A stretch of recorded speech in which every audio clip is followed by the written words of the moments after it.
Hi, my name's Jamie Fluke, driver for Apex Racing UK, and today I'm reviewing the BenQ monitor here, the 32-inch EX3203R. Reviewing the single screen here, just for those who have maybe a bit of a limited space to work with, like I do in here. So yeah, I'll get my thoughts on this very soon. Fluke's going to get it done, I think. He is. Or is he? He's back on the circuit again. Jamie Fluke comes through the final corner and he's going to win the final race of the day, something that he couldn't do in race 2 but he does in race 3. My old setup, well, as you can see, the monitor's quite large. It's 32 inches and my old monitor was 24 inches, so there's a big size upgrade. My old monitor as well was a 60 Hz monitor and a 1 millisecond refresh rate, whereas this one is 144 Hz with a 4 millisecond refresh rate.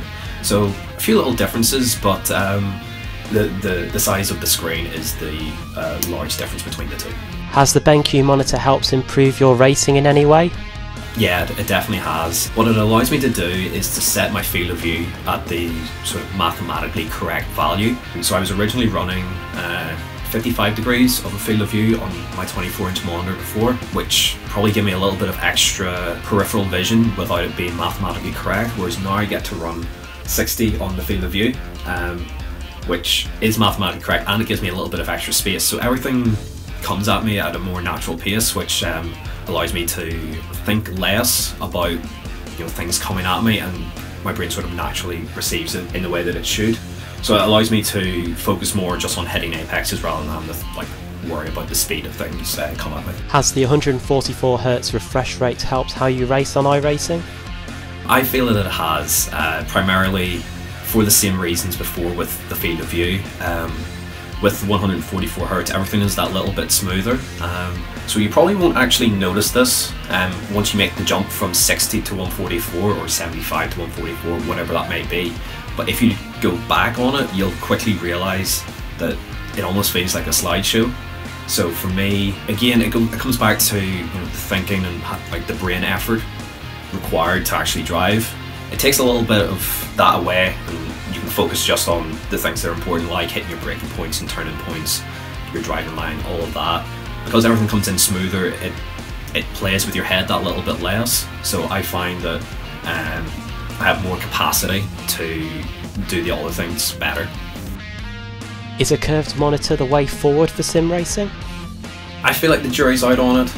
I like the curved monitor. I didn't think that I would initially. When you're driving, you don't really notice it. The curve itself isn't particularly large. It's not this massive arcing curve. It's quite subtle still.